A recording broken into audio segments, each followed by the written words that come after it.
So today we're going to have a chat about a topic that I think many teachers may know of and many may not be so familiar with, and that is CLIL. So CLIL stands for Content and Language Integrated Learning. So firstly, let's start with your idea of what exactly CLIL is.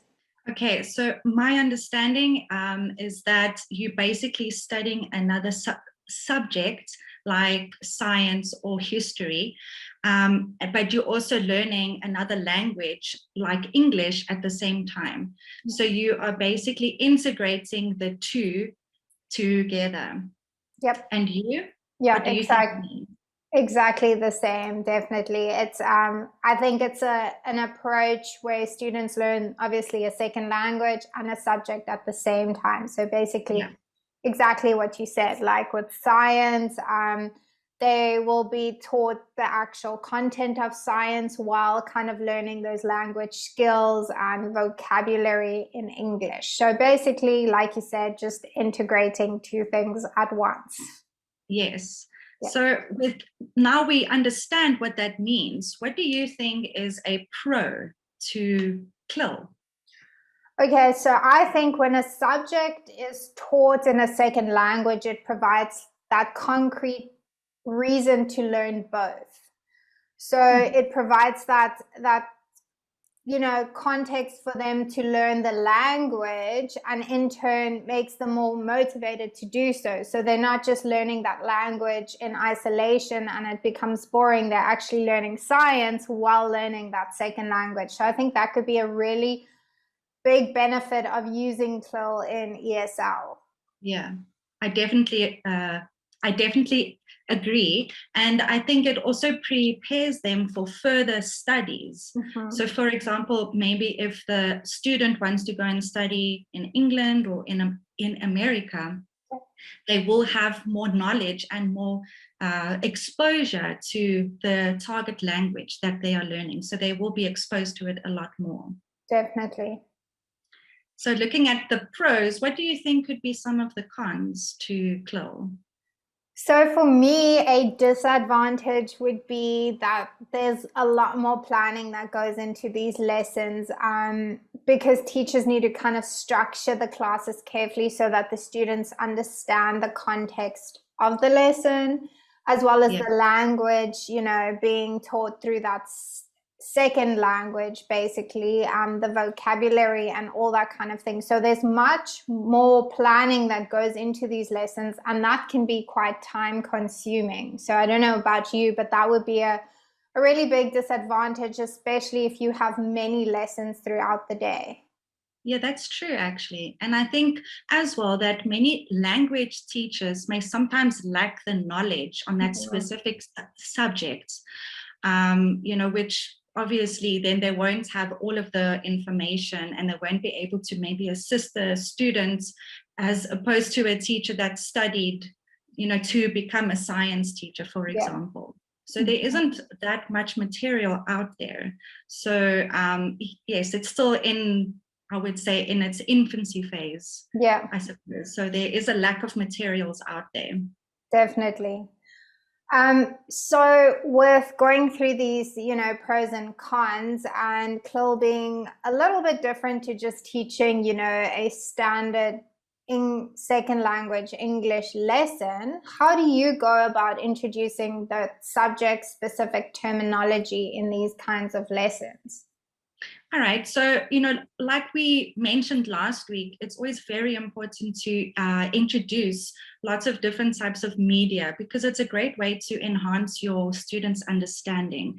So what I like to do is I like to use lots of different pictures or even videos, and then using that as my introduction to the different types of terminology. And it's also a great way to ask questions and to check their understanding and to get them talking a lot more.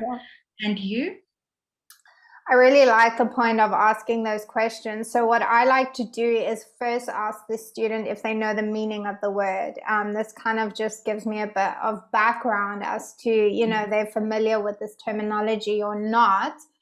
And if they do know the meaning of the word, I ask them to explain it to me and kind of check their understanding that way, just to make sure they fully comprehend what that word means. And for my students who struggle, I like to use synonyms, repetition, and using words in context to provide that initial understanding. And like you said, using media is so great. I use so many images. You know, I kind of go through the material and kind of just pick out words that I know they might struggle with. And again, this refers back to knowing your students' level and their level of understanding, obviously. Yes. But I definitely agree with using media and photos and images to just help that understanding along. So that's kind of how I go about introducing that subject-specific terminology, because it can be very advanced for them and it can be a little bit more tricky to kind of grasp. Yes, exactly. I definitely agree with you on that. So have you ever taught CLIL? What is your experience with it?